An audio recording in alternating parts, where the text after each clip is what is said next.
The samurai, warriors of unshakable honor, masters of the blade, living embodiments of discipline, loyalty, and the warrior's code. Hollywood has sold us this image for decades. Tom Cruise fought alongside them. Anime has immortalized them. Video games let us become them. But what if I told you that the reality of being a samurai was nothing like what you've been told? What if the life of a samurai wasn't a glorious adventure, but rather a nightmare of poverty, violence, ridiculous rules, and a society that treated you as both a weapon and a disposable tool? Today, we're ripping apart the mythology and diving deep into the brutal, bizarre, and often horrifying reality of what it actually meant to be a samurai in feudal Japan. Trust me, by the end of this video, you'll never look at these warriors the same way again. This is why being a samurai was actually a nightmare. It wasn't just honor. Let's get started. Why being a samurai was actually a nightmare. Let's start by destroying the first myth that samurai were wealthy elites swimming in gold and land. Wrong. 50 to 100 koku Unless of rice you were was born into barely one of enough the to sustain absolute a family of top-tier 5 for 1 samurai year, families, leading to and we're widespread talking hardship. maybe the top 1%, you were probably poor. Like, really poor. Like, can't afford to eat rice every day poor. Here's the reality. During the Edo period, which lasted from 1603 to 1868, Japan was at peace. Sounds great, right? No wars meant no glory, no chance to distinguish yourself in battle, and most importantly, no opportunity to gain new lands or wealth. The Tokugawa shogunate had frozen the social order. Samurai were stuck in a rigid class system where your station in life was determined entirely by birth. And for the vast majority of samurai, the lower-ranking ones, this meant a life of borderline poverty. Samurai were paid in rice stipends, called koku. 1 koku was supposedly enough rice to feed 1 person for 1 year. But here's the problem: lower-ranking samurai might only receive stipends of 50 to 100 koku, and they had to support entire families on this amount. And it gets worse. The samurai weren't allowed to engage in commerce or trade that was beneath their status. So while the merchant class grew increasingly wealthy during peacetime, samurai were forbidden from participating in the economy. They had to maintain appearances, keep up their equipment, and somehow feed their families on fixed rice stipends that never increased. Many samurai were forced to take on side jobs just to survive, working under pseudonyms to avoid the shame of being discovered. They made umbrellas, toothpicks, and toys. Some became tutors or scribes. Imagine being part of the elite warrior class, but having to secretly make paper lanterns at night just to put food on the table. One historical account from the 1700s describes samurai families so poor they couldn't afford heating in winter. Another tells of samurai children who had never tasted fish because their families couldn't afford it.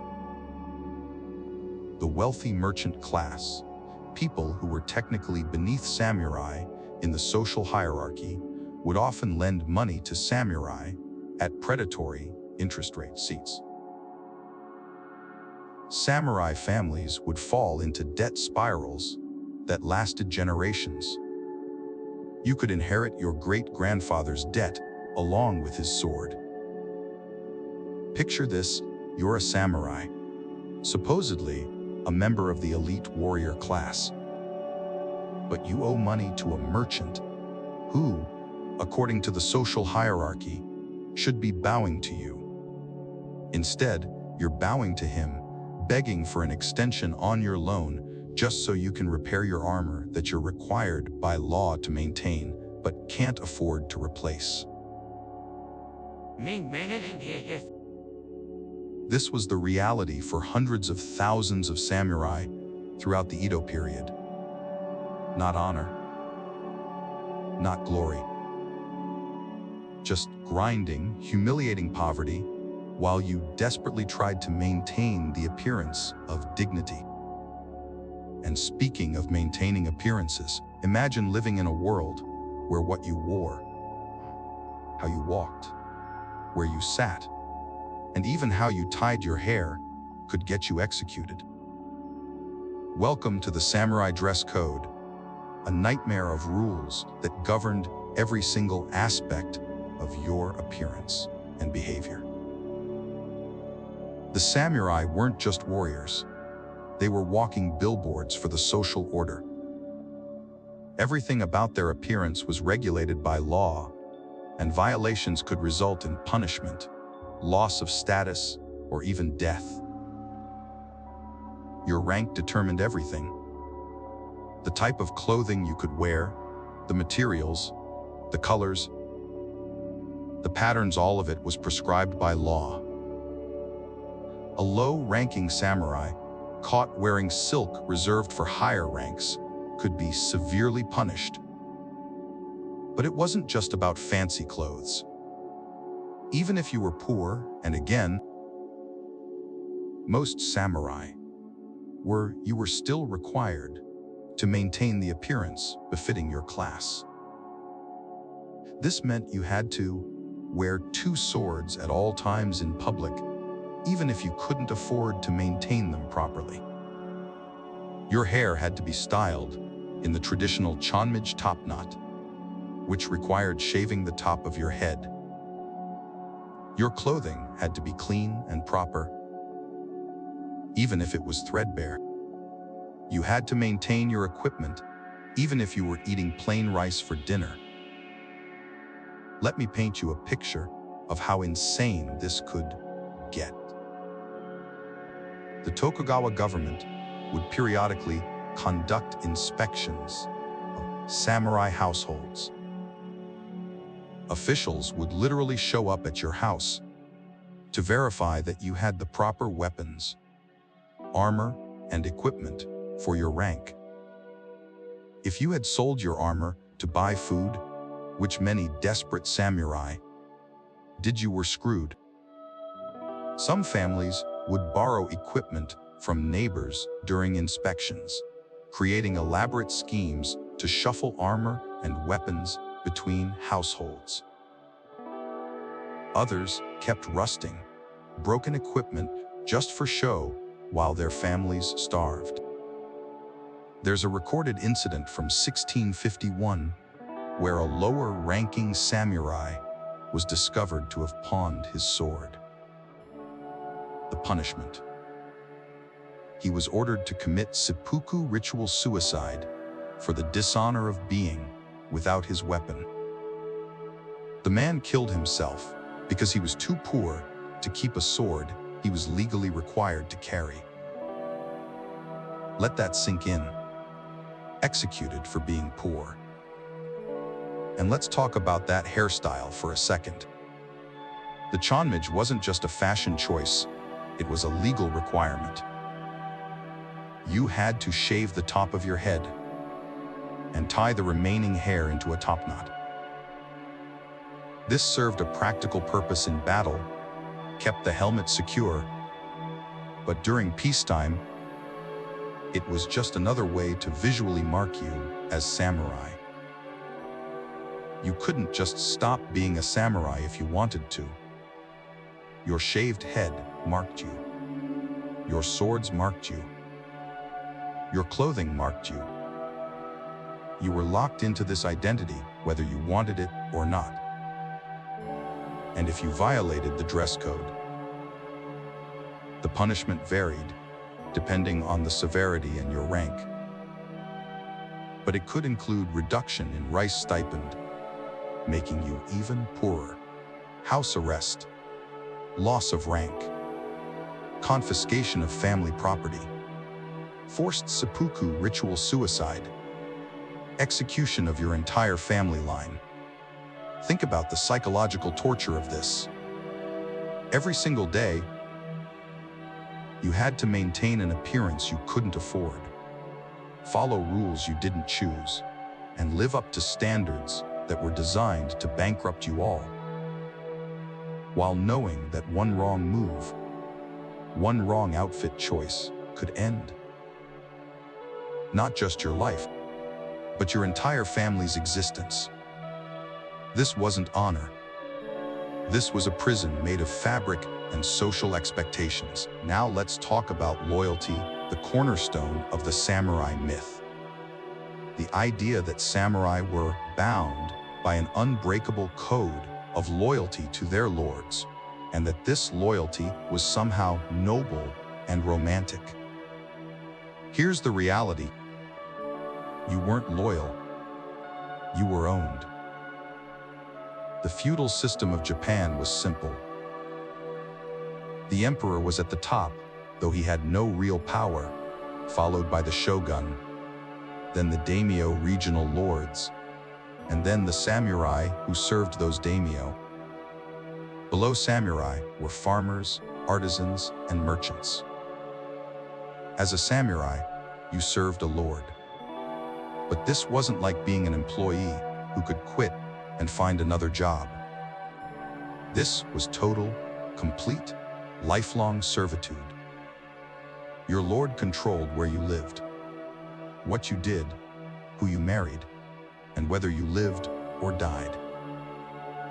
The famous Bushido code, the way of the warrior that gets romanticized in movies and books. It was essentially a set of rules designed to ensure absolute obedience. Honor, loyalty, courage, these were all just different words for do exactly what your lord says without question, even if it kills you. Let me give you some examples of what this loyalty actually looked like in practice. Example 1.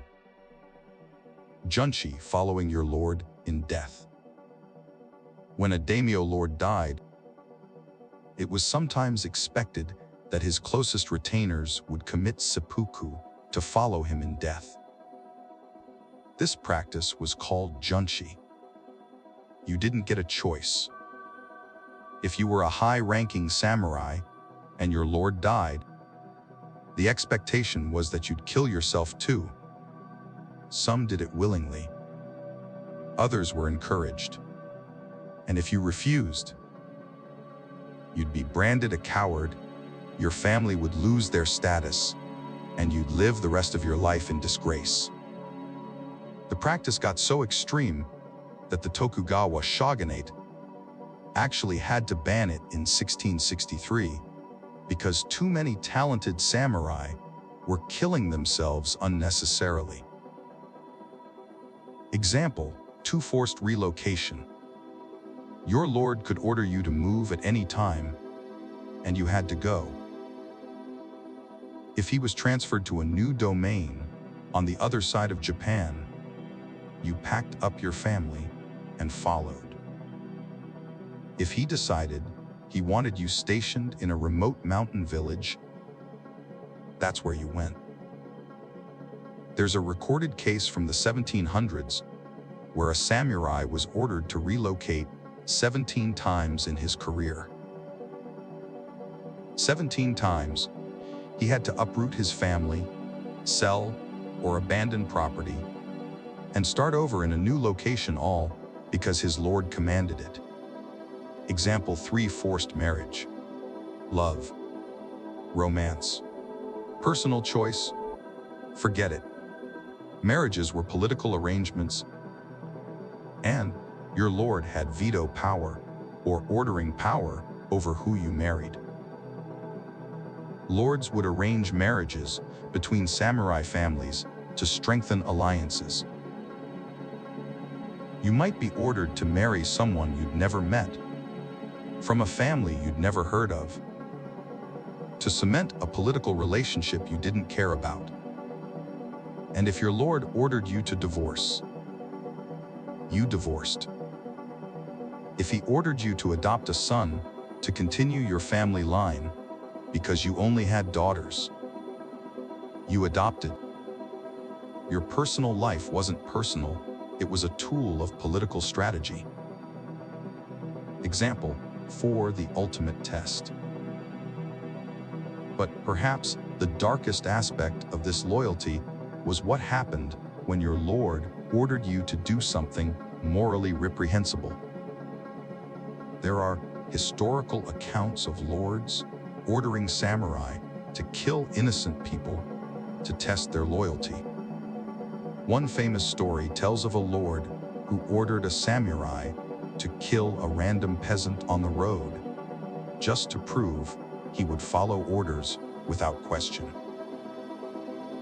The samurai who hesitated or refused would be branded as disloyal. The samurai who obeyed would have to live with the moral weight of murder. Either way, you lost something essential. This wasn't honor, it was a test to see how completely your humanity could be subjugated to obedience. And if you tried to escape this system, if you became a ronin, a masterless samurai, you lost everything. Your stipend, your status, your place in society. Ronin were viewed with suspicion and contempt. Many turned to crime or mercenary work just to survive. Some became bandits. Others hired themselves out as bodyguards or assassins. The famous 47 Ronin story that gets romanticized in movies. Those men became criminals by the standards of their time. They were Ronin who violated the law to pursue revenge. And after they accomplished their goal, they were ordered to commit seppuku because they had broken the social order. This was the loyalty trap. You were born into service, lived in service, and died in service. Your lord owned your body, your family, your future, and your death. And you were supposed to be grateful for the honor. Content warning: this section discusses suicide in historical context. Now, we need to talk about seppuku, also known as harakiri, ritual suicide by disembowelment.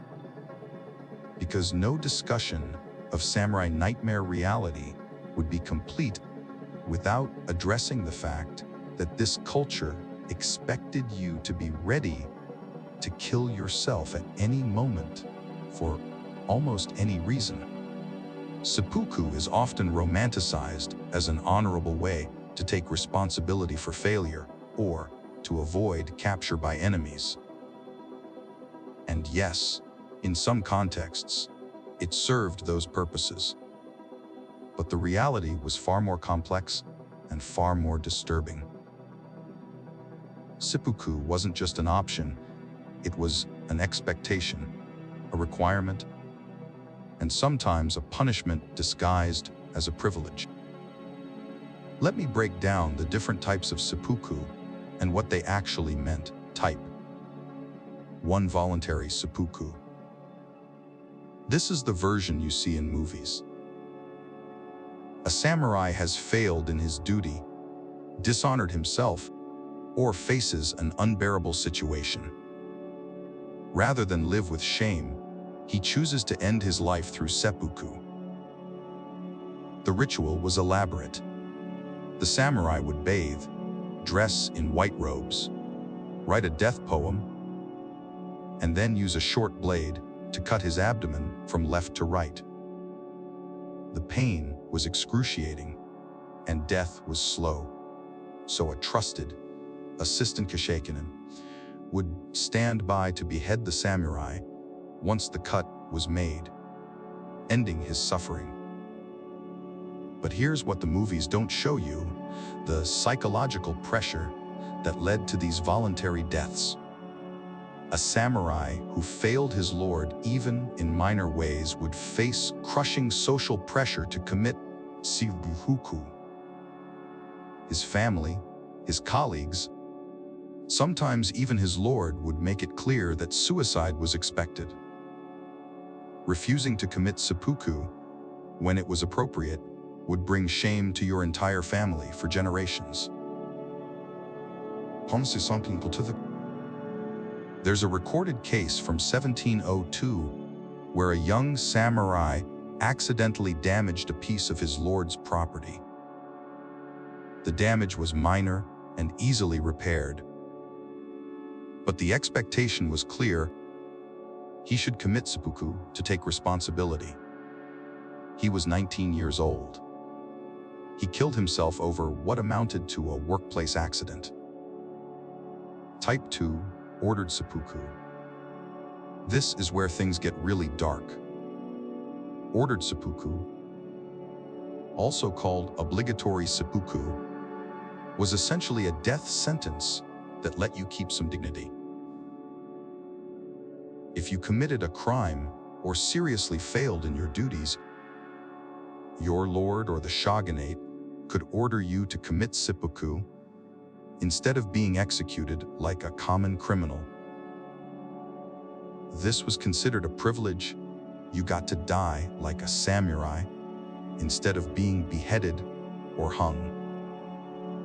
Let me repeat that. Being allowed to disembowel yourself was considered a mercy. The crimes that could lead to ordered seppuku included disobedience to your lord, failure in battle, political mistakes, financial corruption, moral scandals, being on the losing side of a political conflict, sometimes just being related to someone who committed a crime. During the Edo period, hundreds of samurai were ordered to commit seppuku for crimes ranging from serious political treason to minor protocol violations. Example, the Akko incident. In 1701, a daimyo named Asano Naganori drew his sword inside Edo Castle, a serious breach of protocol. He was immediately ordered to commit seppuku. He did, that same day. His crime: he had struck, not even killed, another official in anger. For this, he had to kill himself. His domain was confiscated, and his samurai became ronin. Type 3 seppuku as protest. Some samurai would commit seppuku as a form of protest or to get their lord's attention about an important issue. This was called kanshi. Imagine being so powerless in a system that the only way to make your voice heard was to literally kill yourself and leave a note explaining your grievance. There are cases of samurai committing seppuku to protest unjust policies, to take responsibility for subordinates' failures, or to draw attention to corruption. They would write detailed explanations of the problems they saw, then kill themselves, hoping their deaths would shame those in power into making changes. Sometimes it worked. Often it didn't. Either way, you were still dead. The mechanics of horror. Let's talk about what seppuku actually involved, because the reality was horrific. The samurai would use a tanto short blade to cut his abdomen open, typically from left to right across the belly. The goal was to cut through the abdominal wall, which required significant force and caused immediate, intense pain. Death from this wound alone could take hours. The samurai would slowly bleed to death, while his internal organs were exposed. This is why the Kaishakunin assistant was so important. He would behead the samurai shortly after the cut was made to end the suffering. But even this had rules. The Kaishakunin had to time the beheading precisely not too soon, which would suggest the samurai lacked courage, and not too late, which would prolong suffering unnecessarily. The cut had to be clean and complete, which was harder than it sounds when you're trying to behead a seated person with one sword stroke. There are historical accounts of seppuku rituals that went horribly wrong. Assistants who missed the first strike and had to strike multiple times. Samurai who lost their nerve at the last moment. Rituals that turned into prolonged, agonizing deaths because the protocol wasn't followed correctly. The psychological nightmare. But perhaps the worst part of seppuku culture wasn't the act itself, it was living with the knowledge that you might be expected to do it at any time. Imagine going through life knowing that a single serious mistake could mean you're expected to kill yourself. Political changes you have no control over could result in an order to commit seppuku. Your lord could order you to kill yourself on a whim. Refusing would bring eternal shame to your family. Even success could lead to seppuku, like following your lord in death. You would live in a constant state of anxiety, knowing that your life could be forfeit at any moment, and that you would be expected to end it yourself in one of the most painful ways possible. And you were supposed to train for this. Young samurai would practice the motions, study the proper forms, and mentally prepare themselves for the day they might have to commit seppuku. There were actual instruction manuals on how to properly commit seppuku. Guides on where to cut, how deep, what to say, how to compose your death poem. An entire genre of literature dedicated to teaching people the correct way to kill themselves. This wasn't honor. This was a culture of normalized suicide that trapped people in a system where death was always the expected solution to failure, and where the threat of being ordered to kill yourself was a form of social control. The samurai lived under a constant death sentence that they would have to carry out themselves. Let's talk about the actual warfare part of being a samurai, because even that wasn't the glorious, honorable combat you see in movies. Early samurai, during the Heian and Kamakura periods, roughly 800s to 1300 CE, were primarily mounted archers. They would ride horses and shoot arrows at enemies from a distance. Combat was relatively formalized, with warriors sometimes announcing their names and lineage before engaging in battle. But as warfare evolved, things got much, much uglier. The Sengoku period, total war. The Sengoku period, 1467-1615, was an era of near constant civil war. This was the period of warring states, where different daimyo fought for control of Japan, and the warfare during this period was absolutely brutal. Forget one-on-one duels and honorable combat. Battles involved thousands of troops, including large numbers of ashigaru foot soldiers who weren't even samurai. Combat was messy, chaotic, and terrifying. Samurai during this period used yari, spears, the primary weapon in most battles. Yumi bows still important for ranged combat. Tengashima matchlock guns, introduced by Portuguese traders in 1543. Naginata polearms. Katana swords actually a secondary weapon, despite what movies tell you. The katana, that iconic samurai weapon that gets all the glory, was essentially a backup weapon. You used it when your spear broke, your bow ran out of arrows, or you were in close quarters. Most battlefield deaths came from arrows, spear thrusts, and later, gunshot wounds. The reality of battle. Here's what actual battle was like. You'd be in formation with hundreds or thousands of other soldiers. The ground would be muddy, uneven, and probably covered in bodies. The noise would be deafening, thousands of men shouting, screaming, dying.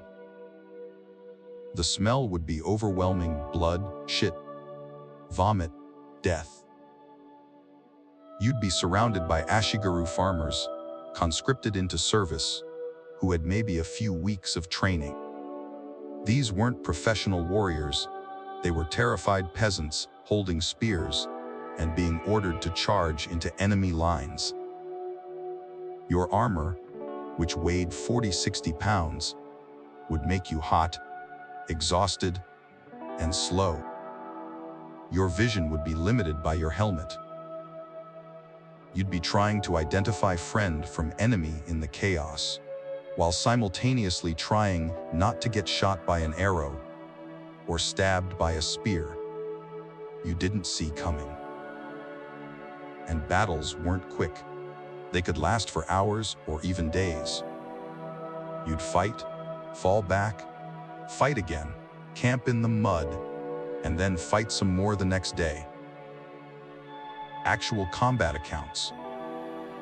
There are first-hand accounts from samurai describing battle. One account from the Battle of Sekigahara in 1600 describes samurai slipping in blood and mud, unable to maintain formation.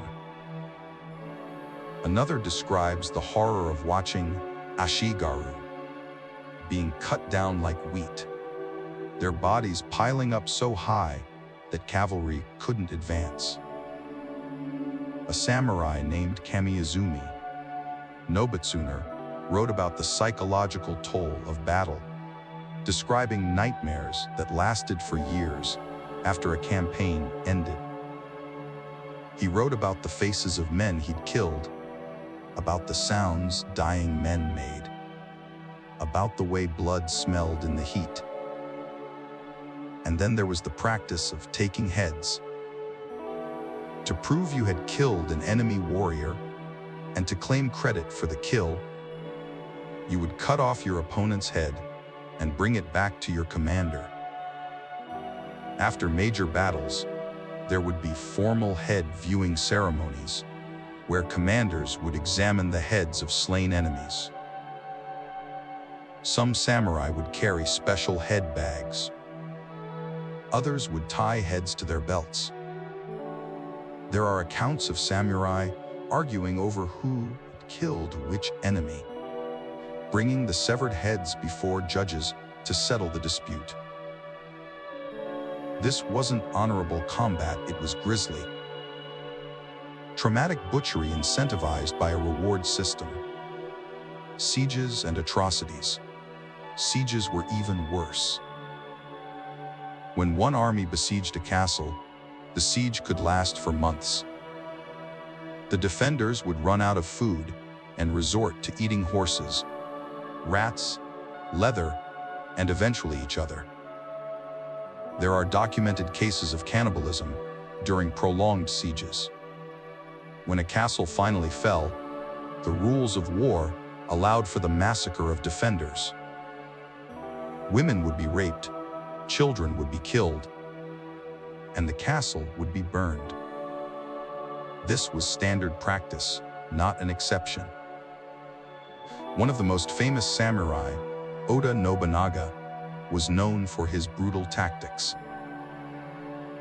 He burned the Enryaku-ji temple complex on Mount Hiei in 1571, killing an estimated 20,000 monks, women, and children.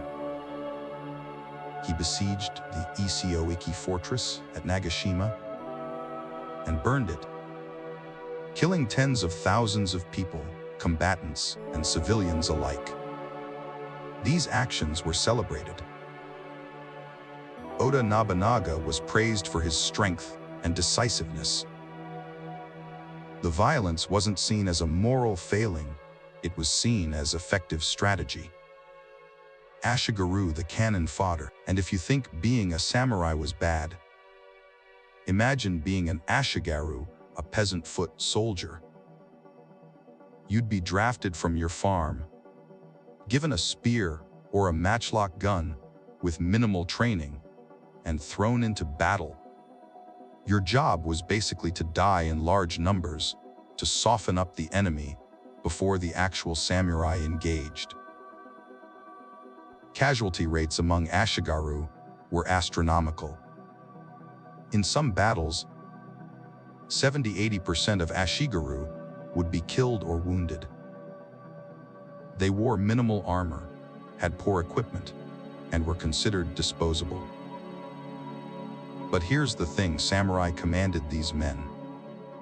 As a samurai, you would be responsible for leading ashigaru into battle, knowing full well that you were sending most of them to their deaths. You'd have to look peasant farmers in the eye and order them to charge into enemy spear walls, knowing they probably wouldn't survive. The psychological weight of this kind of command would be crushing. Then the Tokugawa shogunate unified Japan in 1603, and there was peace. For the next 250 years, there were no major wars in Japan. Sounds great, right? Peace is good. Except you're a samurai, a professional warrior, and there's no war. You still had to maintain your combat skills. You still had to train. You still had to keep your equipment ready. But there was no actual combat. No way to distinguish yourself.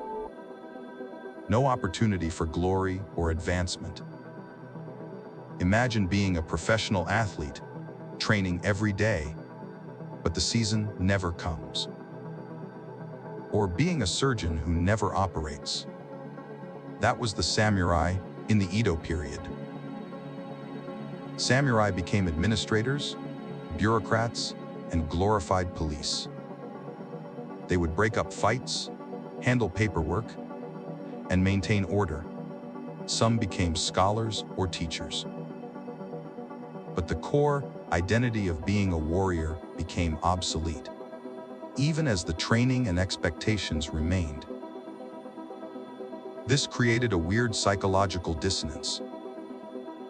You were trained to fight and die in battle, but that battle would never come. You were prepared for violence that would never be needed. And the lack of warfare didn't mean the lack of violence.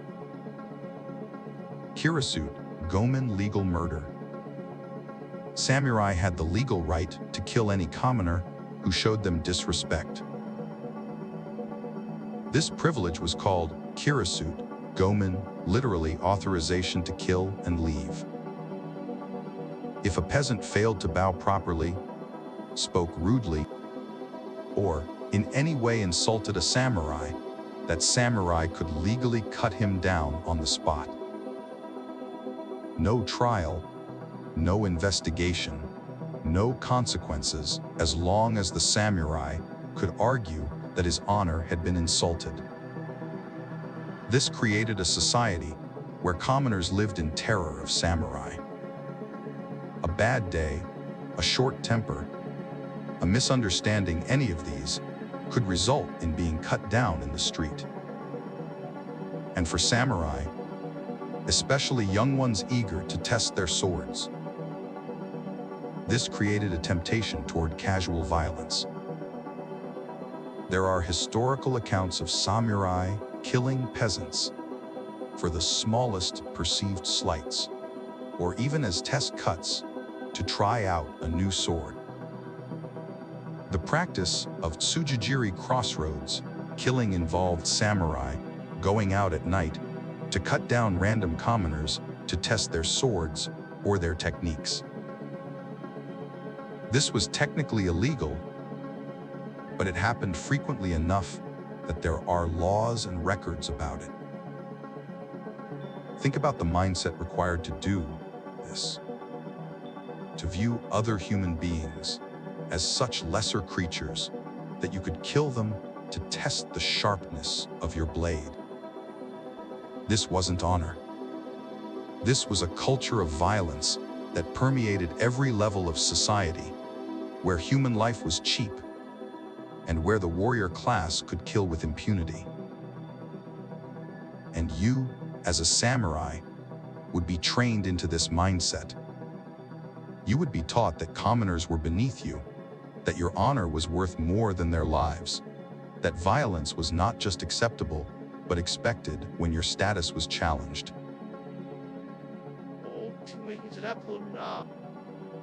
You would live in a world where you were both a victim of violence from your superiors and a perpetrator of violence toward your inferiors, trapped in a cycle of brutality that you couldn't escape. Now let's talk about surveillance and control. Because the Tokugawa shogunate didn't just rule Japan. They created one of the most sophisticated surveillance states in history. And samurai were both the enforcers and the targets.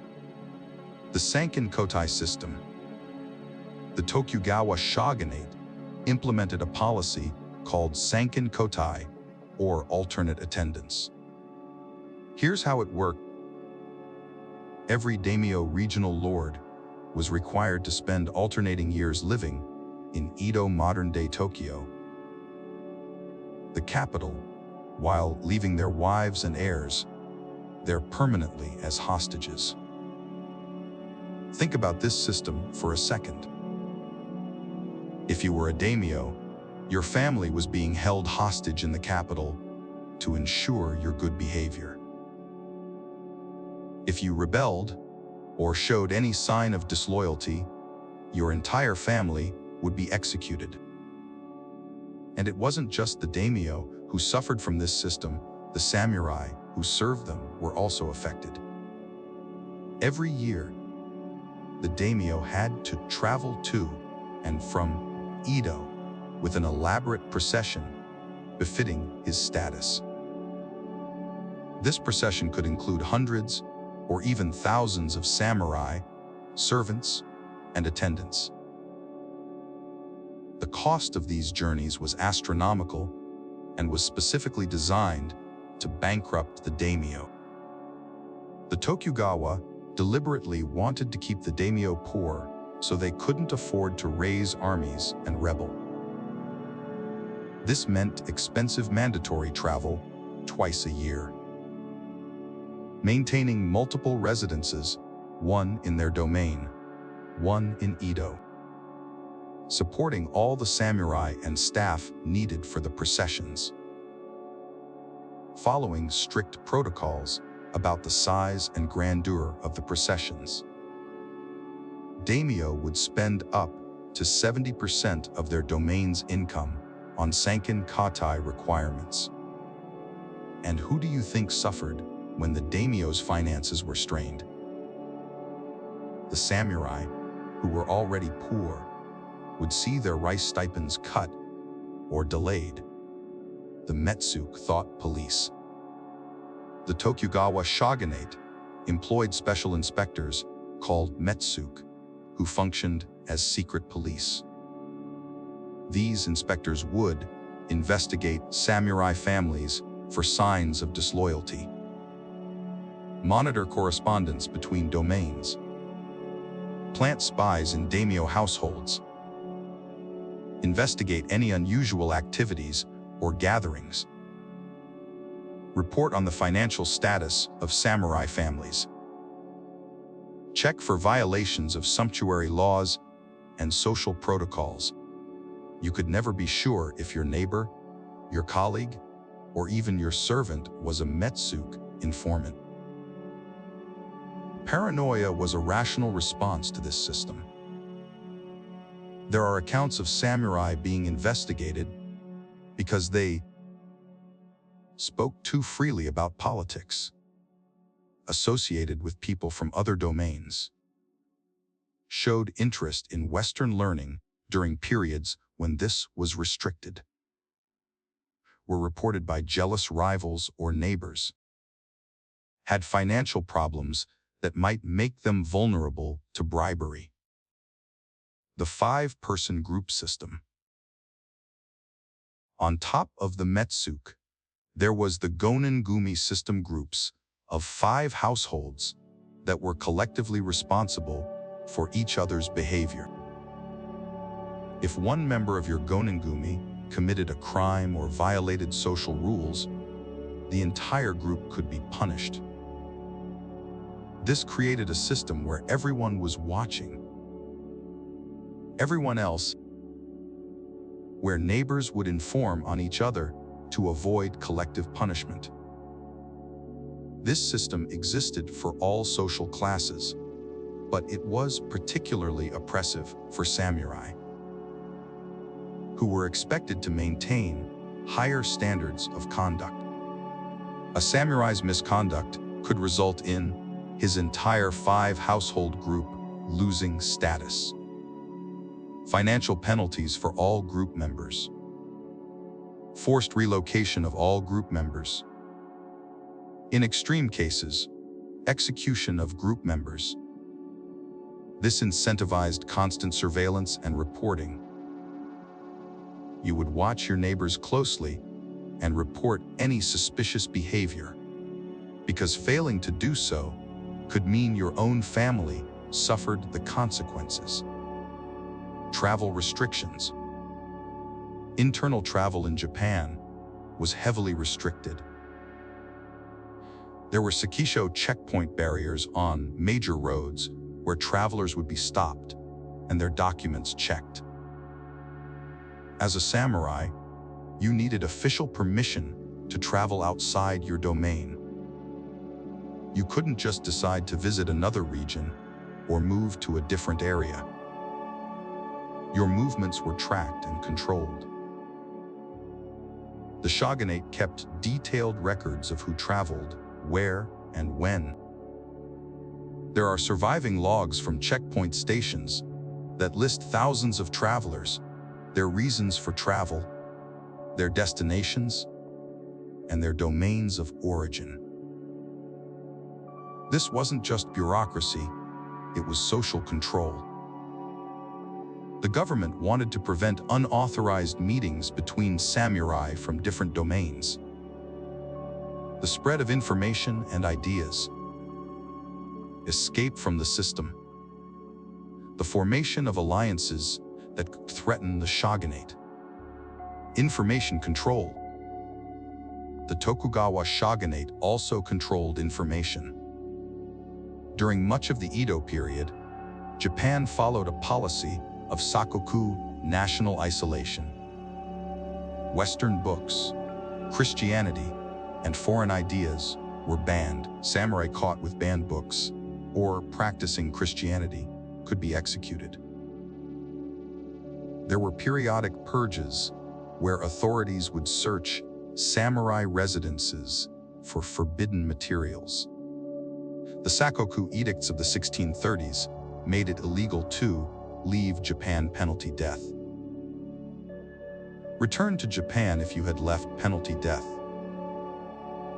Practice Christianity penalty death.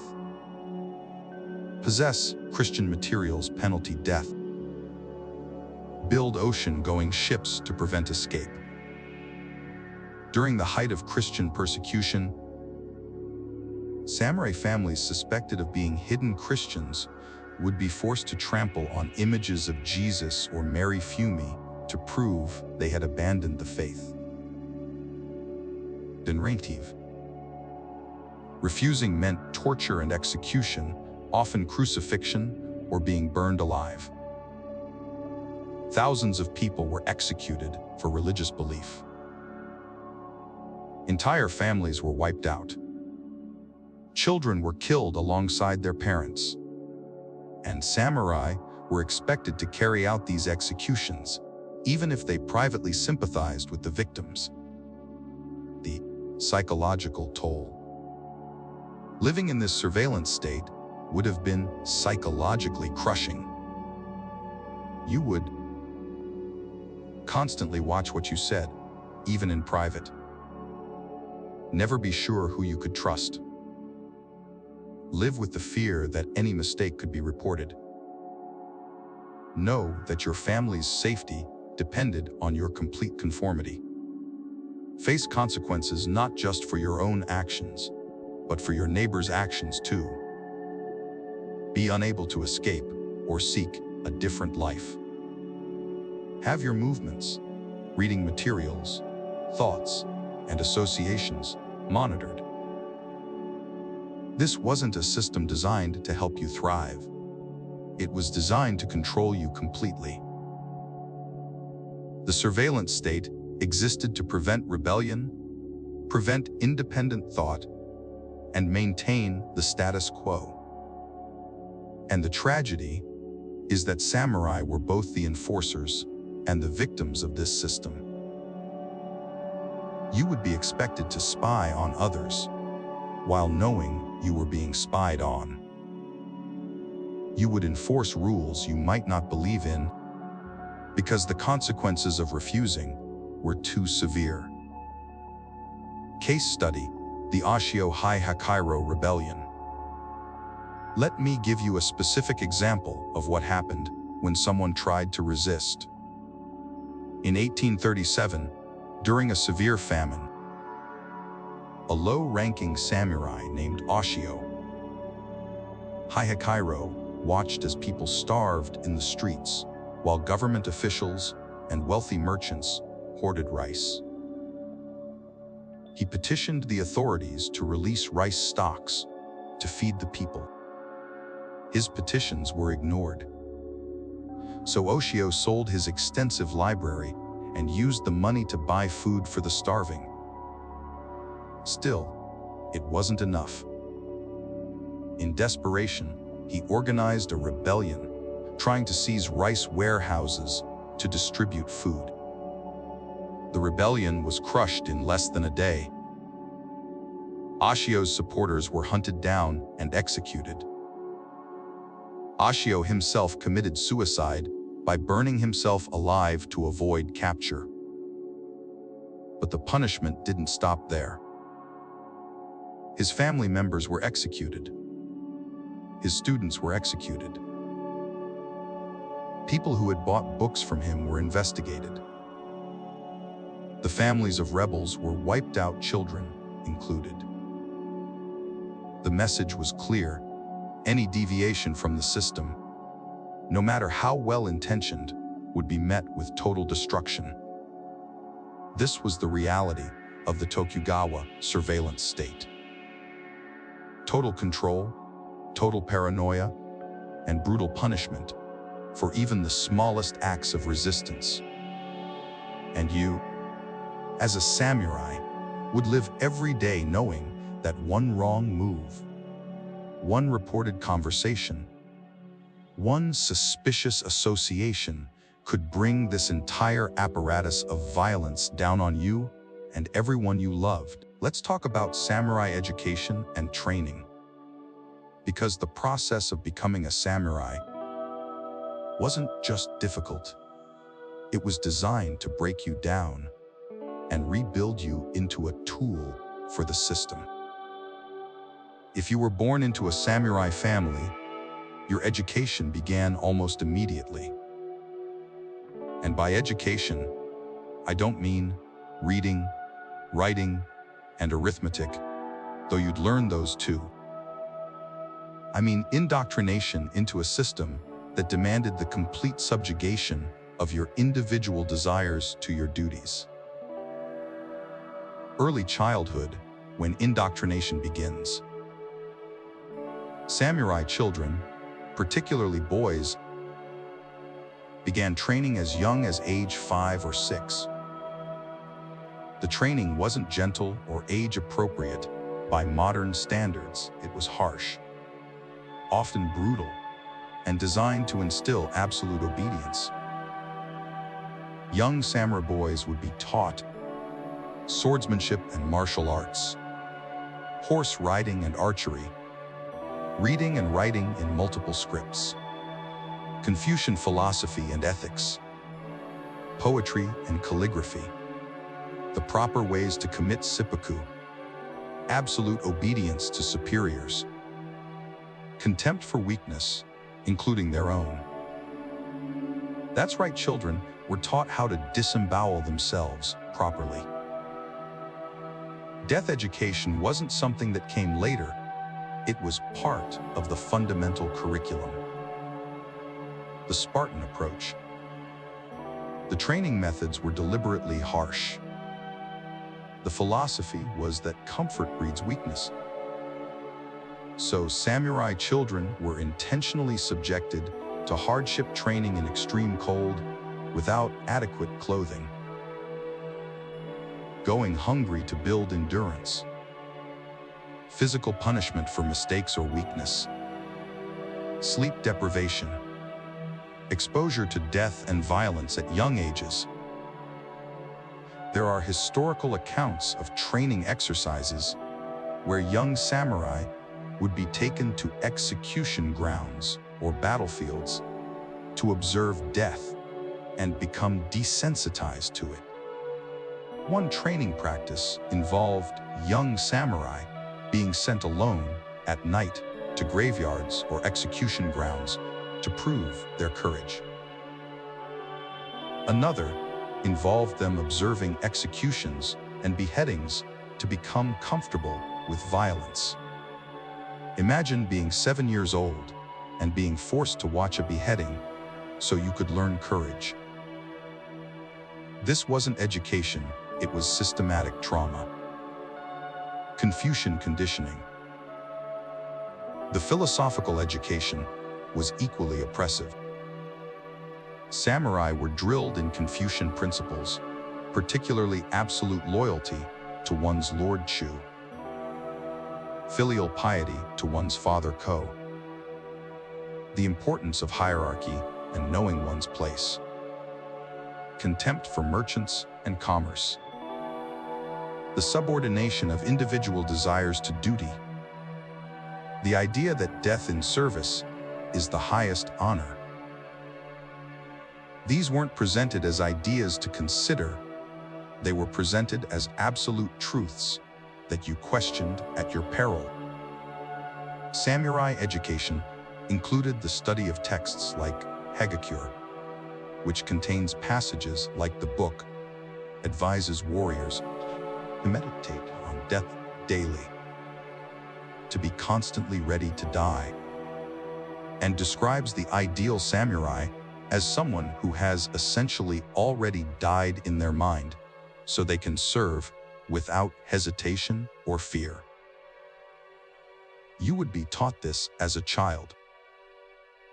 Think about the psychological impact of telling a 10-year-old that they should consider themselves already dead, that their life has no value except in service to others.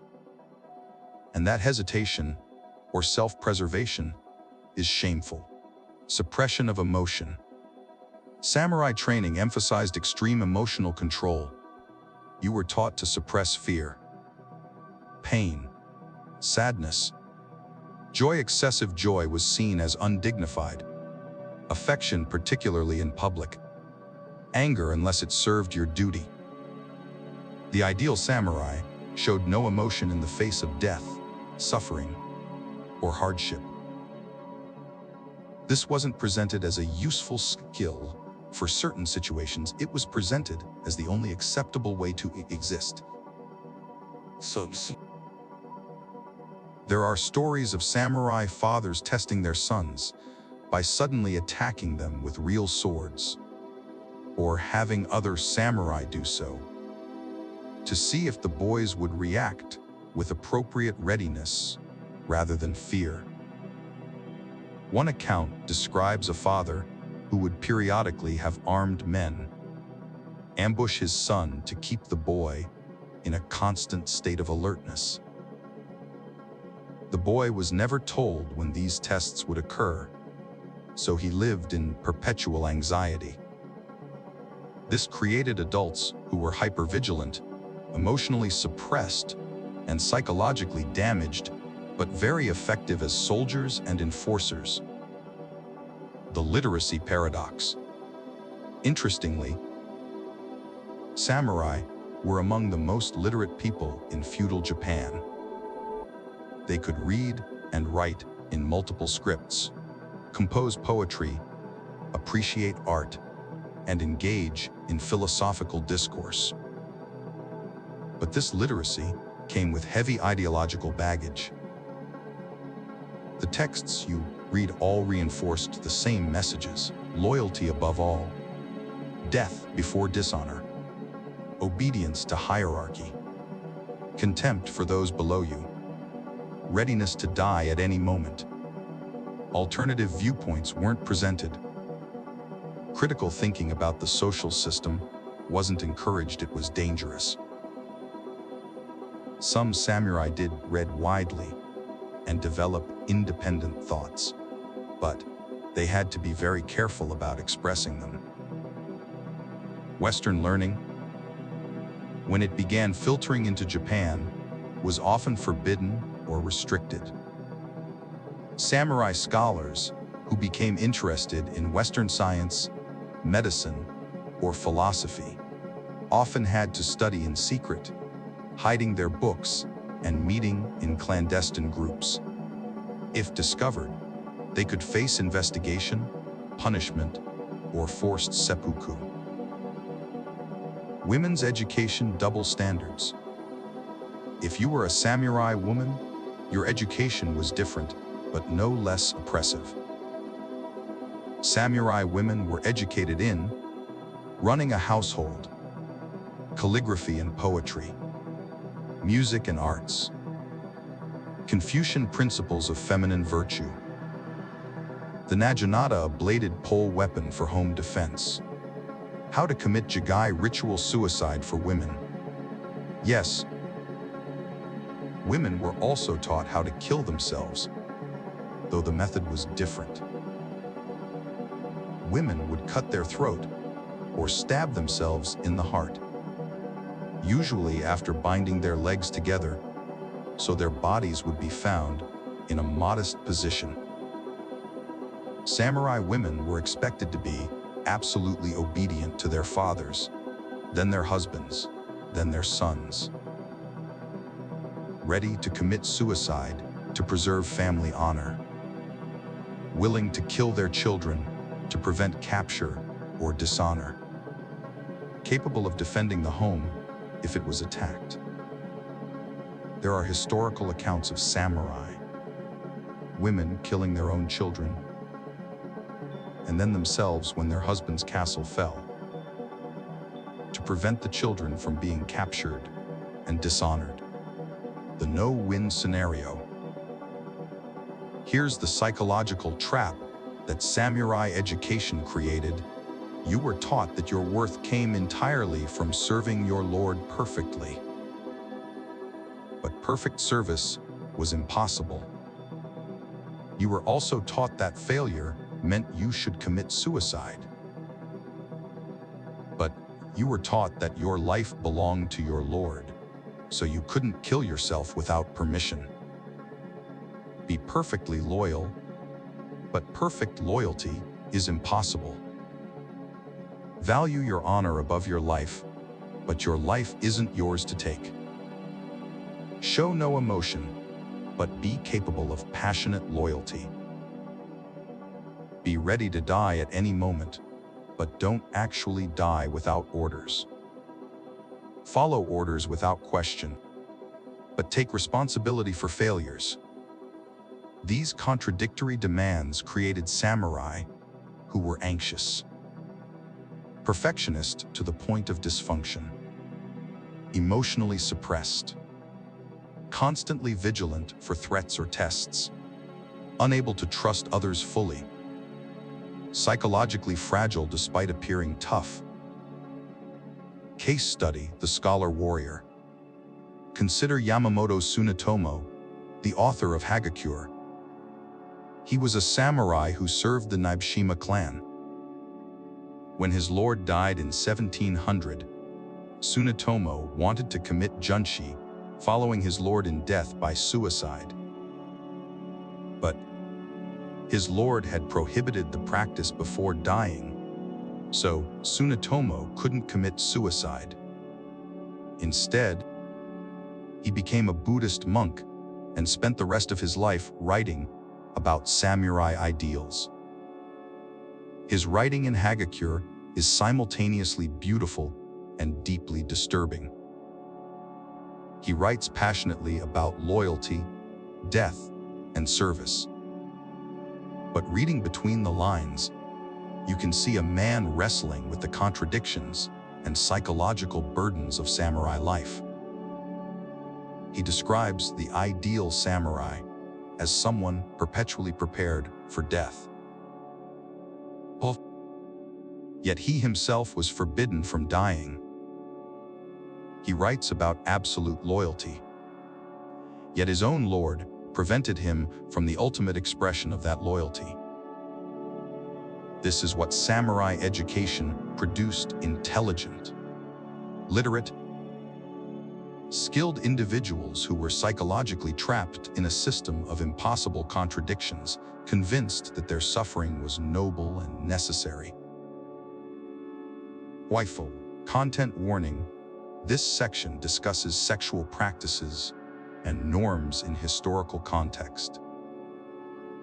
Let's talk about the sexual and romantic aspects of samurai life, because this is another area where reality was far stranger and more complex than the sanitized versions you see in popular culture.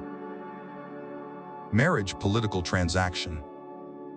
First, let's demolish any notion of romantic love in samurai marriages. Marriage for samurai wasn't about love, it was a political and economic transaction. Marriages were arranged to strengthen alliances between families, consolidate political power, ensure proper heirs, exchange resources and connections. You had essentially no say in who you married. Your lord or your father would arrange the marriage, and your job was to comply. The bride and groom often met for the first time on their wedding day. You would be expected to spend the rest of your life with this stranger, produce heirs with them, and maintain a household together, all while having had no choice in the matter. And marriages could be dissolved just as easily if the political situation changed. A samurai could be ordered to divorce his wife and marry someone else if it served his lord's political interests. Women had it even worse. A samurai wife could be divorced for failing to produce an heir, especially a male heir. Being disobedient, talking too much, being jealous, having a disease, stealing, talking badly about her husband's family. But a wife couldn't divorce her husband for any reason. If she wanted to escape an abusive marriage, her only real option was to flee to certain temples that offered sanctuary to women, and even this was risky and stigmatized. Concubines and mistresses. Wealthy samurai often kept concubines. This wasn't scandalous, it was normal and expected, particularly if the wife hadn't produced a male heir. The wife was expected to tolerate this arrangement without complaint. Jealousy was considered a serious moral failing in a samurai wife. If she objected to her husband's concubines, she could be divorced for being jealous. The official wife held the highest status in the household, but concubines who produced male heirs could wield significant influence. This created complicated household politics, where women competed for status and security through their children. Children born to concubines could inherit if the official wife had no sons, which meant concubines had incentive to produce male heirs, while wives had incentive to prevent concubines from doing so. Wakashudo male relationships. Now we get to a topic that's often ignored in Western portrayals: Wakashudo, or the way of the youth. Romantic and sexual relationships between older and younger samurai were not only accepted, but were often encouraged as part of warrior culture, particularly during the medieval period. These relationships typically involved an older, experienced samurai nenya and a younger samurai or apprentice wakashu. The relationship was seen as educational. The older samurai would mentor the younger in warfare, philosophy, and life, and the relationship often had a romantic or sexual component. Many famous samurai had documented relationships with younger men. This wasn't hidden or shameful. It was openly discussed in letters, poetry, and historical records. The practice was so normalized that there are instruction manuals and etiquette guides about proper conduct in these relationships. Buddhist monasteries, which many samurai visited for education, often had similar practices. This only became stigmatized later, particularly after Western influence increased during the Meiji period, 1868-1912. Western Christian sexual morality viewed these practices as sinful, and Japan gradually adopted these attitudes. But during most of the samurai era, sexual relationships between men were unremarkable. What mattered was fulfilling your duty to produce heirs, hence the pragmatic approach to marriage, but your personal romantic relationships were more flexible. Pleasure districts. Samurai also frequented the pleasure districts like Yoshiwara in Edo. These were legal, regulated districts where courtesans and entertainers worked. The Tokugawa shogunate actually established and controlled these districts. They served multiple purposes, provided entertainment and sexual services. Served as intelligence gathering sites. Courtesans would report on clients' conversations. Controlled and contained prostitution to specific areas. Generated tax revenue. Samurai would visit these districts despite the fact that officially indulging in pleasure was considered weakness.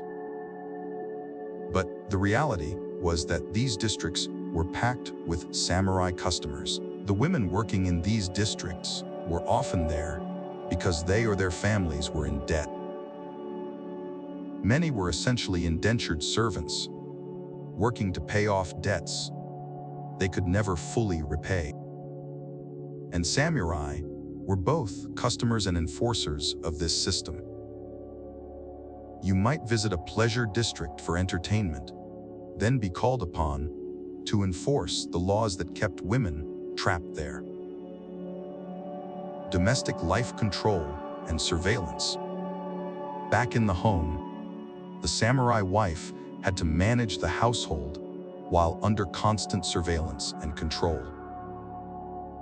She would manage servants and staff, handle household finances, despite not being allowed to control her own money, raise children according to strict protocols, maintain the home to proper standards, prepare to defend the home with her naginata if necessary, be ready to commit suicide if the household honor was threatened.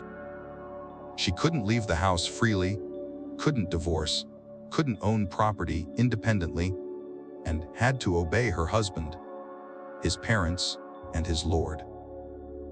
If her husband was ordered to relocate, she relocated. If he died, she might be pressured to commit jiggy ritual suicide or become a nun. Her entire existence was defined by her relationship to men, first her father, then her husband, then her sons. The pressure of heirs. The pressure to produce heirs, particularly male heirs, was enormous. Your family's continued existence depended on it. If a samurai died without a male heir, his family line could be terminated, and his family's property and status would revert to his lord. This created immense pressure on both husband and wife to produce sons. If a couple couldn't produce a son, they might adopt a son, often an adult male from another family. Take a concubine who might produce a son. Arrange for the wife to conceive with another man, usually secretly.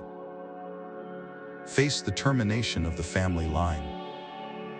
The wife would often be blamed for failing to produce heirs, even though biologically it takes two people to conceive. Infertility, or producing only daughters, was considered a failing of the wife, not the husband. Case study: the love-suicide phenomenon. There was a phenomenon in Edo period Japan called Shinju love, suicide. This happened when couples who couldn't be together for social or economic reasons would commit suicide together. This happened with such frequency that it became a popular theme in theater and literature.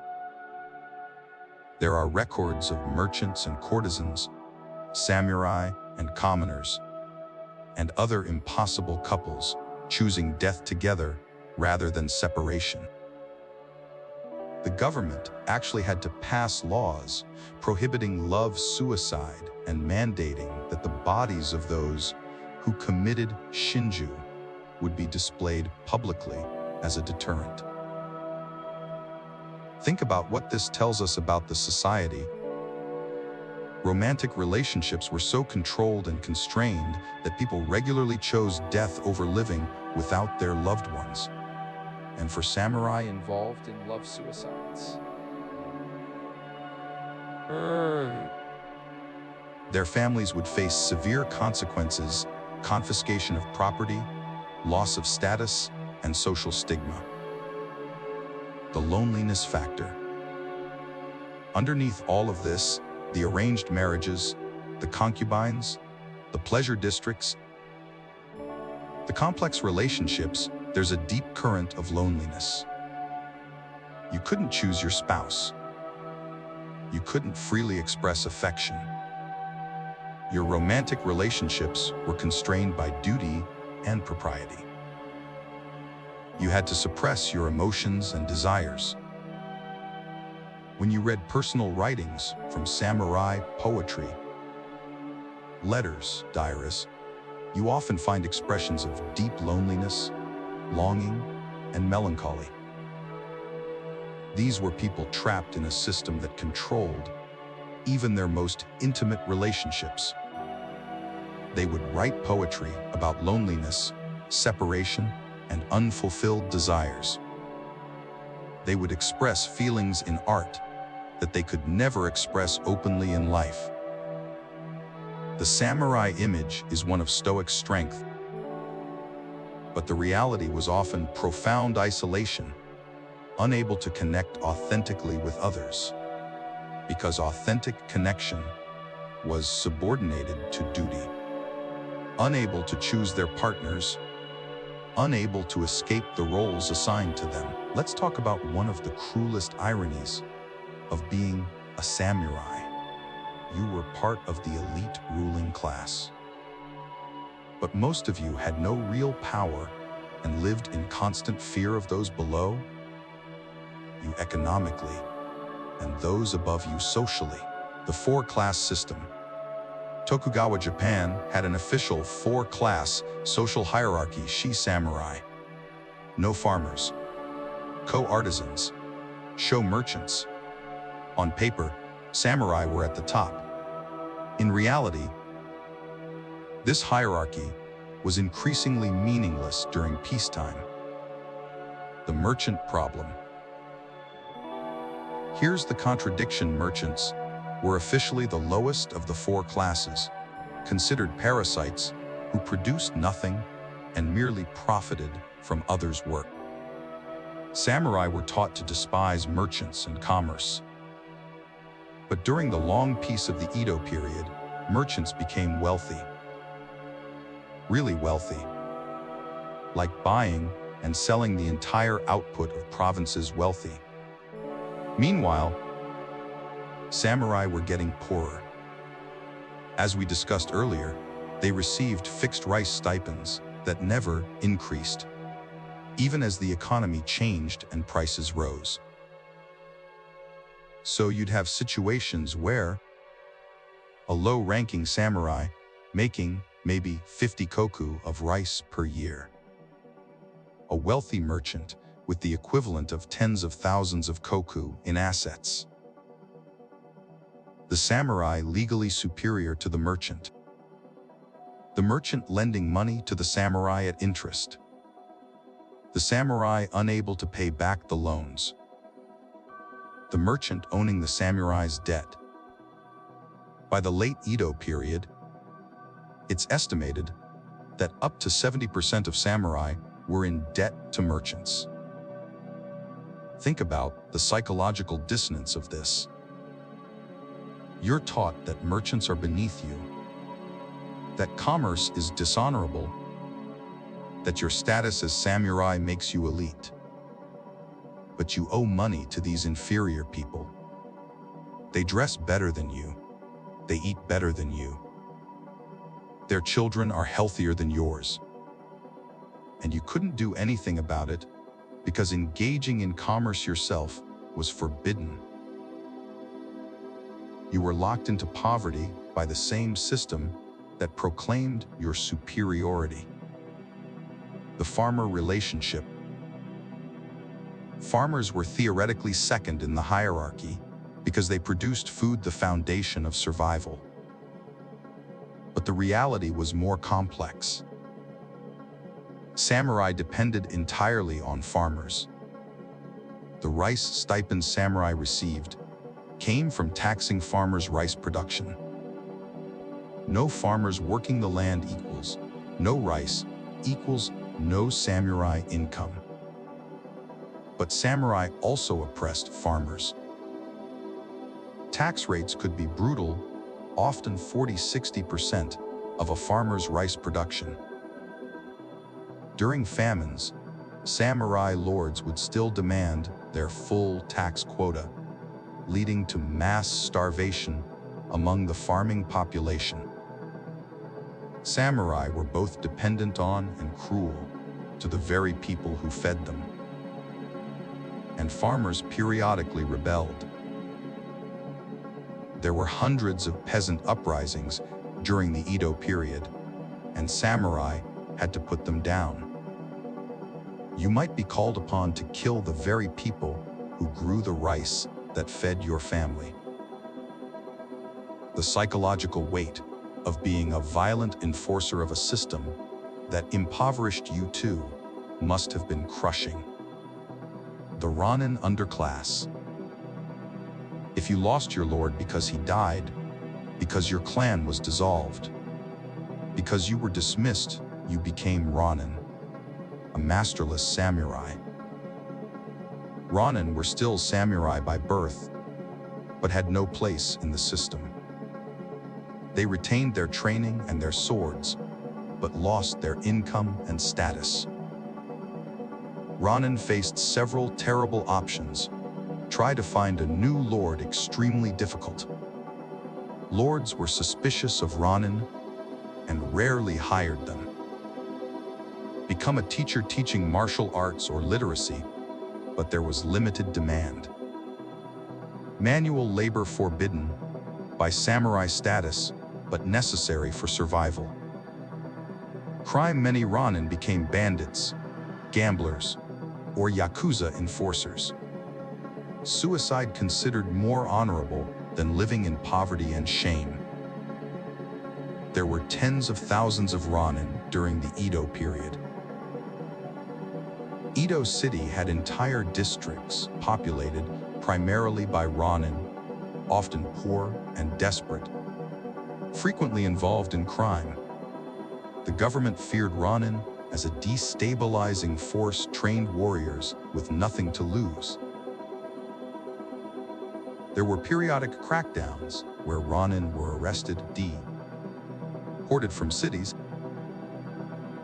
or forced to prove they had legitimate employment. The lower rank samurai. Even if you had a lord, if you were a lower ranking samurai, you had status but no power. Higher ranking samurai could command lower ranking samurai, requisition their service, punish them for perceived slights, interfere in their family matters. The samurai class itself was rigidly stratified. There might be 10 or more distinct ranks within the samurai class, each with different privileges, requirements, and restrictions. A low-ranking samurai had to bow and show deference to higher-ranking samurai. You could be ordered around, insulted, or even struck by your superiors with no recourse. So you were elite compared to commoners, but powerless compared to your own class superiors. You existed in a strange middle space, too high in status to work for money, too low in status to have any real power. The enforcement contradiction. Samurai served as the enforcers of the social order. You might be assigned to collect taxes from farmers who could barely feed themselves. Guard checkpoints to prevent people from escaping the system. Investigate and punish violations of sumptuary laws. Enforce the class system that also oppressed you. Put down uprisings by people whose desperation you understood. You were the face of oppression to those below you, even though you were also being oppressed by those above you. Some samurai did this work with cruelty and indifference, but many must have experienced profound cognitive dissonance enforcing a system they themselves suffered under, punishing people whose struggles they shared. Case study: the currency conversion nightmare.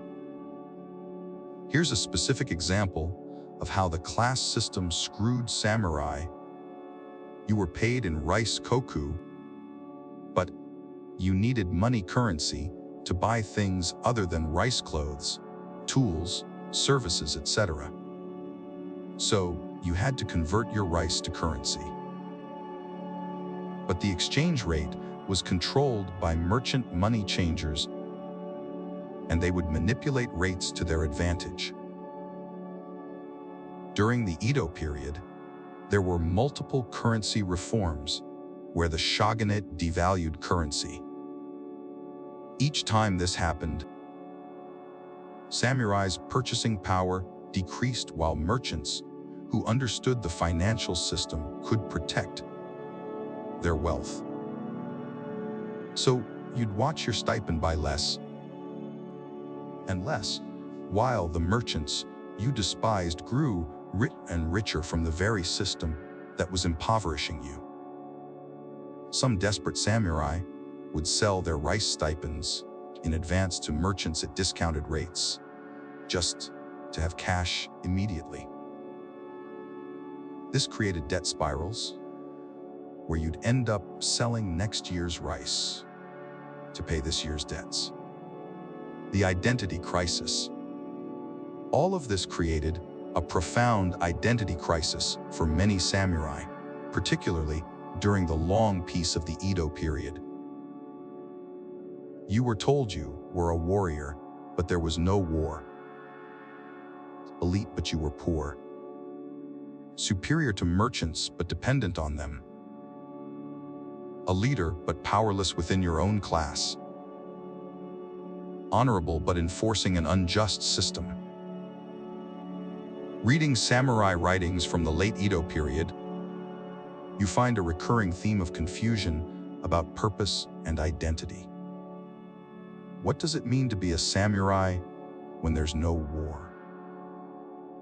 What's the point of martial training when you'll never fight? Some samurai turned to scholarship, art, or philosophy to find meaning. Others fell into depression, gambling, or alcoholism. Many simply went through the motions, maintaining the appearance of samurai identity while feeling increasingly hollow inside. The class contradiction was this: you were nominally elite. But the elite status gave you almost nothing except restrictions, debt, and the responsibility to enforce a system that was grinding you down too. Finally, let's talk about what happened when the entire samurai system collapsed in the late 1800s, because the end of the samurai era was, for many samurai, a final nightmare that destroyed everything they'd built their identities around. The arrival of Perry. In 1853, American Commodore Matthew Perry arrived in Japan with 4 warships, the famous Black Ships, and demanded that Japan open to trade with the West. Japan had been largely isolated for over 200 years. The shogunate's initial response was to refuse. But Perry returned in 1854 with more ships and made it clear that Japan didn't really have a choice. This humiliation, being forced to open the country by Western military pressure, began a crisis that would ultimately destroy the samurai system. The Meiji Restoration. In 1868, a coalition of samurai from several domains overthrew the Tokugawa shogunate and restored power to the emperor in what's called the Meiji Restoration. But here's the irony.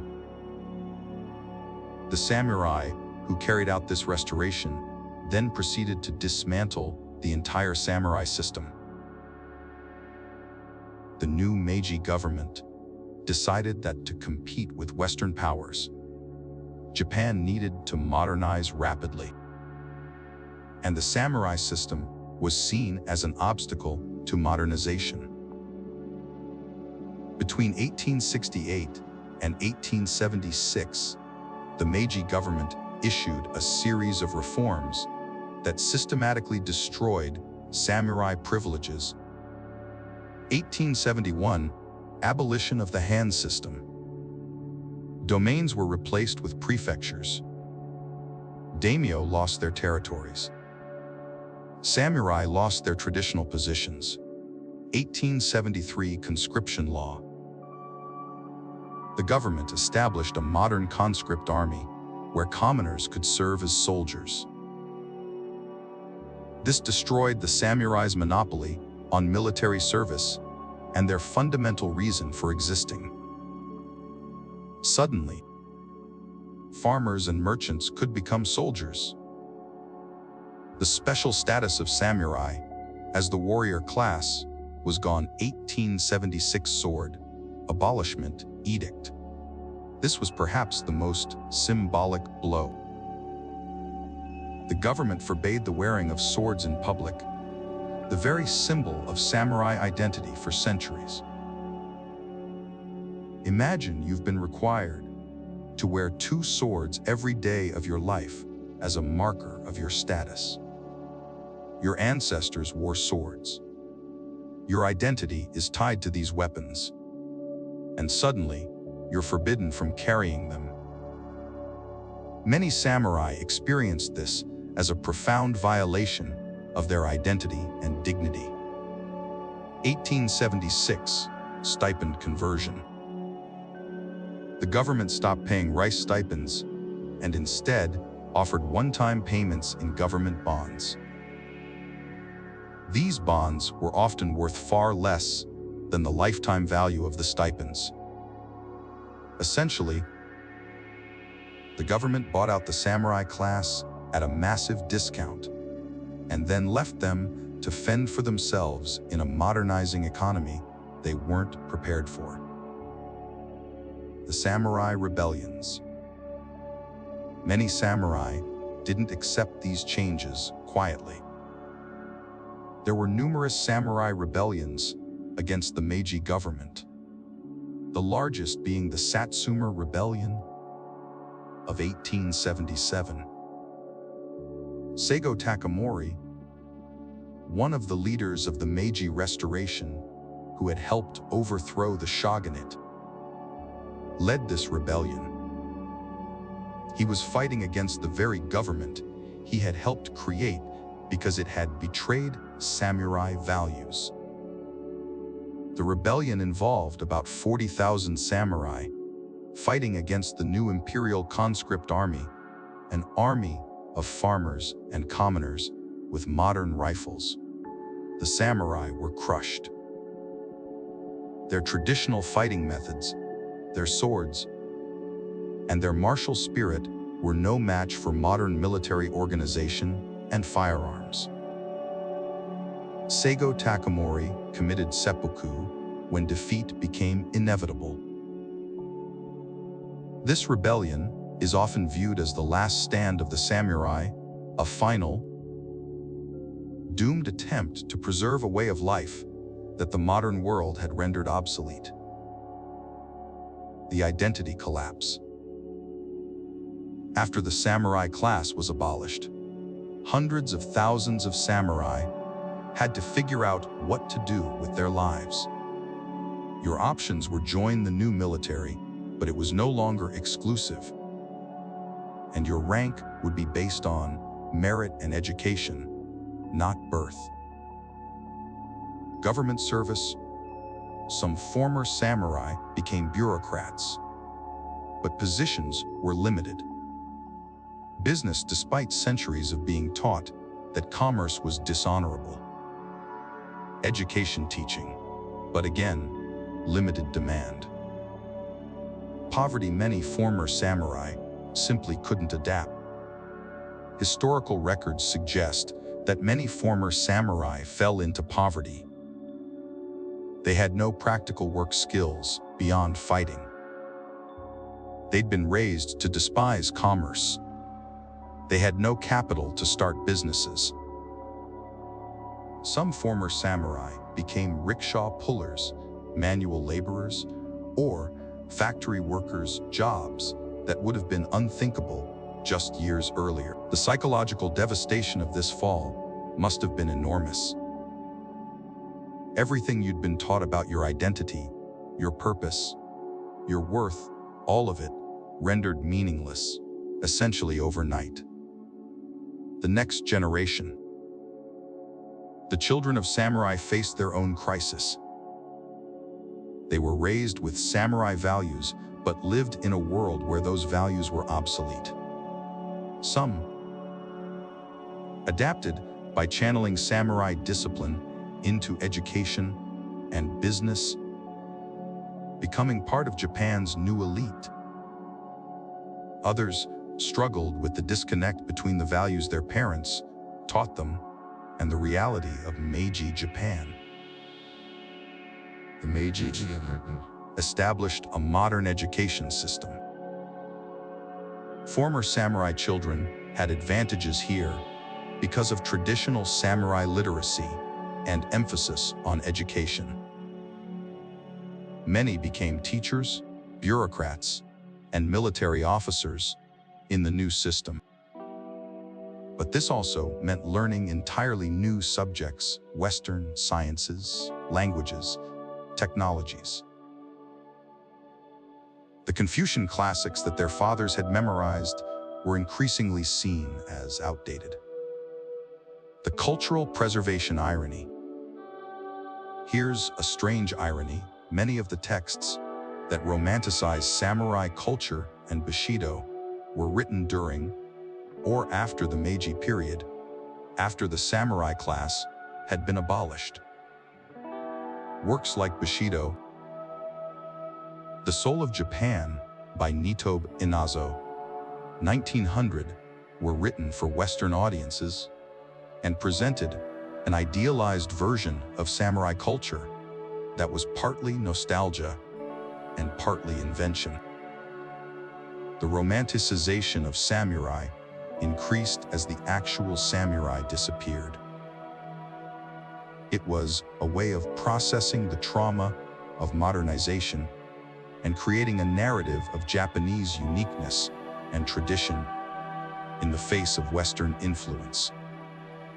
But many former samurai felt this romanticization ignored the actual suffering and dysfunction of the samurai system. Case study: Fukuzawa Yukichi. Fukuzawa Yukichi was a lower-ranking samurai who became one of Meiji Japan's most important intellectuals and educators. He founded Keio University and wrote extensively about Western learning and modernization. In his autobiography, Fukuzawa wrote critically about the samurai system.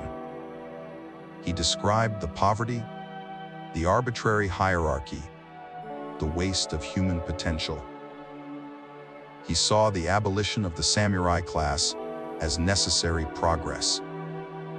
But he also wrote about the psychological difficulty of watching his entire social world dissolve. He described samurai who committed suicide rather than adapt, families that fell apart, and the sense of rootlessness that came with modernization.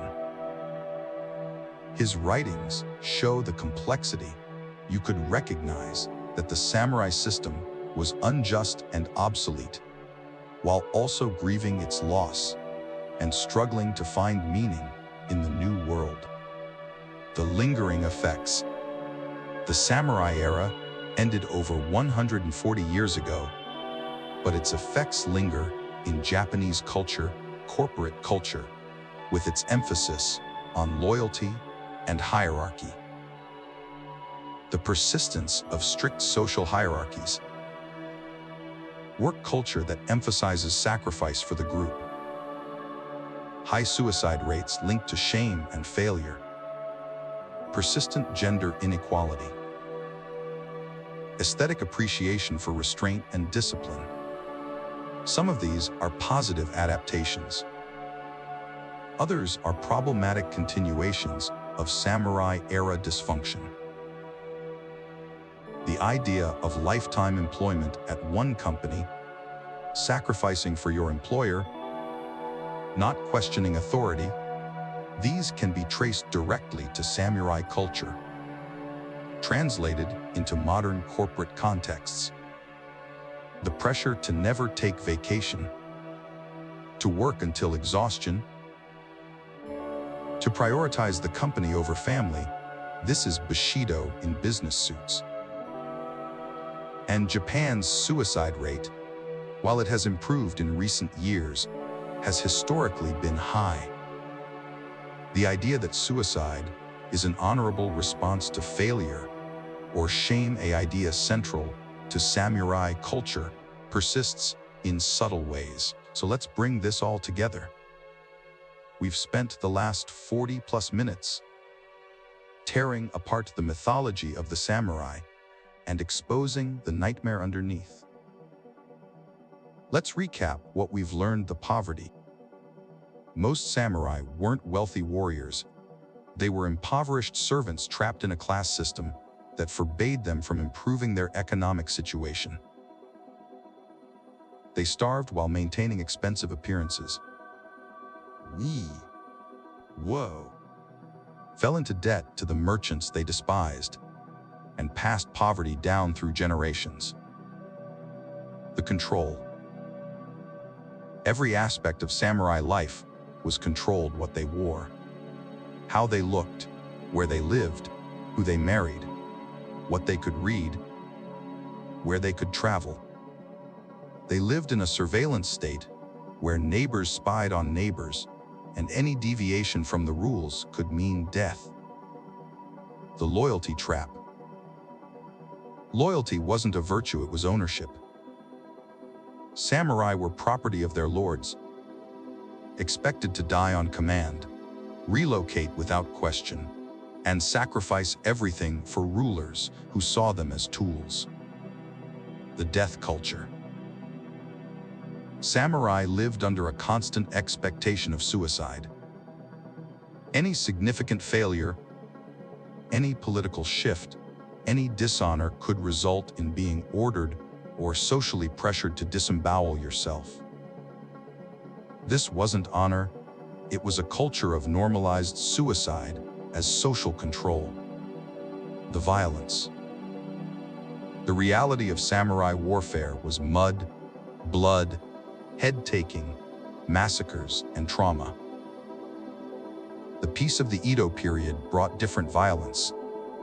The violence of enforcing an unjust system, of casual killing of commoners, of psychological warfare against yourself and others. The surveillance. The Tokugawa surveillance state monitored everything. Secret police, collective punishment, travel restrictions, information control, forced religious testing, all designed to prevent independent thought and maintain the status quo. The education. From childhood, samurai were broken down and rebuilt as tools of the system. They were taught to suppress emotions, embrace death, obey without question, and view their lives as worthless except in service. This created psychologically damaged adults, convinced their suffering was noble. The sexual control. Marriages were political transactions. Women were controlled absolutely. Love was subordinated to duty. Suicide was the escape for star-crossed lovers. Loneliness was the norm. The class contradiction. Samurai were theoretically elite, but actually powerless and poor. They despised merchants who owned their debt. They oppressed farmers who fed them. They enforced a system that oppressed them too. Ronin fell through the cracks entirely. The collapse. And when modernization came, the entire system collapsed in a generation. Samurai privileges were abolished. Their identity was stripped away, and they were left to navigate a modern world they weren't prepared for. The mythology. So why does the mythology persist? Why do we romanticize samurai when the reality was so grim? Several reasons. Aesthetics, samurai armor, swords, and culture are visually striking. Exoticism. Western audiences find feudal Japan fascinating and alien. Nostalgia. Japanese culture sometimes romanticizes the past. Useful narrative stories about honor, loyalty, and discipline are appealing. Selective history. We focus on the exceptional samurai and ignore the average ones. Cultural soft power. The samurai image is valuable for Japanese cultural exports. And there's nothing inherently wrong with enjoying samurai stories in fiction. The aesthetic is cool. The movies can be great. The philosophy can be interesting. The important part. But we should understand the difference between mythology and reality. The real samurai weren't noble warriors living by an honorable code. They were people trapped in a brutal system that controlled their lives, demanded constant death, readiness, enforced rigid hierarchies, normalized suicide, and ultimately discarded them when they were no longer useful. Some samurai were genuinely heroic. Some were monsters. Most were just people trying to survive in a nightmare system that gave them no good options. The individual samurai weren't necessarily bad people, but the system they served was deeply flawed and often cruel. The lessons. What can we learn from this? Question mythology. Beautiful stories often hide ugly realities. Systems matter. Individual virtue can't fix systemic dysfunction. Control is control, whether it's called honor or duty. Control over people's lives is oppressive. Modernization is disruptive social change. Even necessary change creates trauma. Suffering isn't noble. Systems that demand suffering from people aren't worth preserving. The samurai system was designed to benefit a small elite at the top by controlling everyone below them, including most samurai themselves. It created poverty, violence, psychological damage, and prevented people from living freely. It persisted for centuries not because it was good, but because it was enforced with violence, and because people were taught from birth that it was natural and right. The humanity. But we should also remember the individual people caught in this system. The samurai who wrote poetry about loneliness. The mothers who bound their legs before suicide. The children trained to kill themselves. The soldiers who witnessed atrocities. The ronin who fell through the cracks. These were real people with hopes, fears, loves, and dreams. The system crushed them, but their humanity survived in the records they left behind. Final thoughts. So the next time you see a movie or anime about samurai, enjoy it for what it is: fiction, mythology, entertainment. But remember that the reality was different. Being a samurai wasn't a glorious adventure. It was often a nightmare. It was poverty disguised as honor, control disguised as duty, suicide disguised as courage, oppression disguised as tradition. Being a samurai wasn't about honor. It was about surviving in a system designed to use you up and throw you away, while convincing you that your suffering was noble. That's the real history. That's the nightmare behind the mythology. Thanks for watching this deep dive into the real history of the samurai. If this video changed how you think about samurai culture, let me know in the comments. If you want more videos that challenge historical myths and dive into the complex reality behind simplified narratives, subscribe and hit that notification bell. Share this video with anyone who's interested in Japanese history or who might still believe the Hollywood version of samurai life. And remember, history is complicated. The truth is usually more interesting than the mythology and often darker. Next time, we'll be examining another historical myth. Until then, question everything, especially the stories that seem too perfect to be true. See you in the next one.